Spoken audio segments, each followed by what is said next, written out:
आप देख रहे हैं पंजाब केसरी टीवी और आज हमारे साथ है सोनाली फोगाट की बहन रुकेश ढाका और उन्होंने अभी अपनी सोनाली जी के वर्करों की मीटिंग ली है। उस मीटिंग में क्या फैसला लिया गया है, क्या वो चुनाव लड़ेंगी या कुलदीप बिश्नोई का भाजपा के कैंडिडेट का समर्थन करेगी, वो हम उनसे बात करेंगे अभी। नमस्कार जी, आपने मीटिंग ली है तो इस मीटिंग का क्या उद्देश्य था और क्या इसमें फैसले लिए गए? उद्देश्य तो यही था, जैसे हमारा केस सीबीआई तक बहुत लेट हुआ तो उसमें हमने खाम पंचायतें और इकट्ठी करके, जैसे आदमपुर के लोग थे, दीदी के समर्थक थे, तो उन्होंने हमारा पूरा सहयोग दिया, तो उनका धन्यवाद करने के लिए हम यहाँ आदमपुर में इकट्ठे हुए। हमारा यही उद्देश्य था आज का। इस आज इकट्ठा होने का मकसद कहीं ना कहीं राजनीति में उतरना तो नहीं आप? हाँ, राजनीति में जब मेरी भांजी ने मुझे राजनीति विरासत सौंपी है तो इसका मतलब तो यही है कि राजनीति मुझे संभालनी पड़ेगी, तो मैं इस राजनीति को आगे तक लेकर जाऊंगी। मेरी दीदी का सपना था ये। आप सोनाली जी के सपने को साकार करने के लिए आ रही हैं, तो क्या भाजपा से टिकट मांगेगी?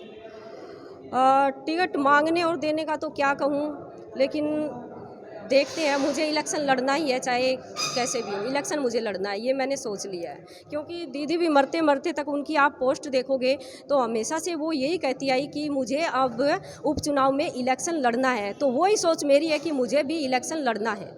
अगर भाजपा आपको टिकट नहीं देती है तो क्या उनके विरुद्ध होकर आप चुनाव लड़ोगी, इंडिपेंडेंट आज़ाद उम्मीदवार? हाँ, ज़रूर।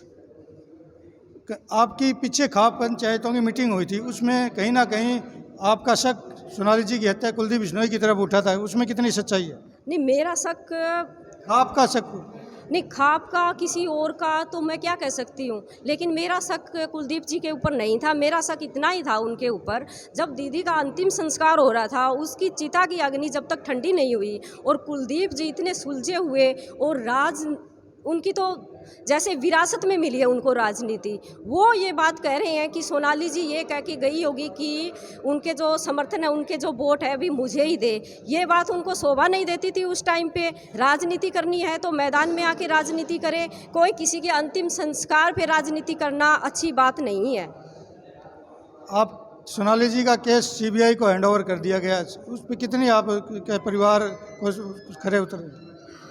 मुझे सीबीआई पे ना पूरा भरोसा है कि सीबीआई जो सुधीर और सुखविंदर के जो पीछे जो छुपे हुए गुनहगार हैं उनको निकाल के ज़रूर लेके आएगी, और हमारा पूरा परिवार यही चाहता है कि उनको सज़ा मिले।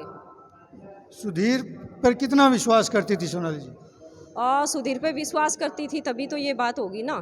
जो बंदा साथ रहेगा, दीदी को ज़रूरत थी राजनीति में, जैसे भी लोगों की ज़रूरत होती है, तो लेकिन दीदी को विश्वास था, लेकिन पता तो नहीं चलता ना किसको कि किस पे विश्वास करे किस पे नहीं। वो तो कोई घटना होती है, कोई बात होती है, तभी पता चलता है। तो अब जो कुछ है आपके सबके सामने ही है। सुधीर ने पुलिस को बयान दिया है कि सोनाली जी की डेथ ओवरडोज से हुई है, तो क्या इसमें कितनी सच्चाई है?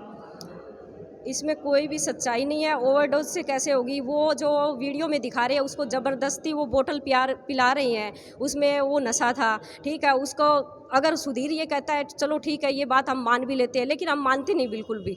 लेकिन जो उसके बॉडी के ऊपर 47 जो निशान थे वो कैसे आ गए, वो कैसे आए? हम बिल्कुल भी नहीं मानते कि दीदी की नेचुरल मौत हुई है, बिल्कुल भी नहीं मानते। तो आज की मीटिंग है, आपने वर्करों से क्या राय ली है चुनाव लड़ने को लेकर? अभी डिस्कस चलेगी, अभी तो जैसे अभी बाद में बात होगी। तो ये थी सोनाली जी की बहन रुकेश ढाका, जो इन्होंने स्पष्ट तौर पे कह दिया है कि बीजेपी टिकट देगी तो बीजेपी की टिकट पे चुनाव लड़ेंगी, वरना आज़ाद उम्मीदवार के तौर पे आदमपुर से चुनाव अवश्य लड़ेंगी। हमसे जुड़े रहने के लिए हमारे YouTube चैनल को सब्सक्राइब करें और नई वीडियो की नोटिफिकेशन के लिए बेल आइकॉन को दबाएं। अगर आप ये वीडियो Facebook पर देख रहे हैं तो लाइक जरूर करें और ज्यादा से ज्यादा शेयर करें। धन्यवाद।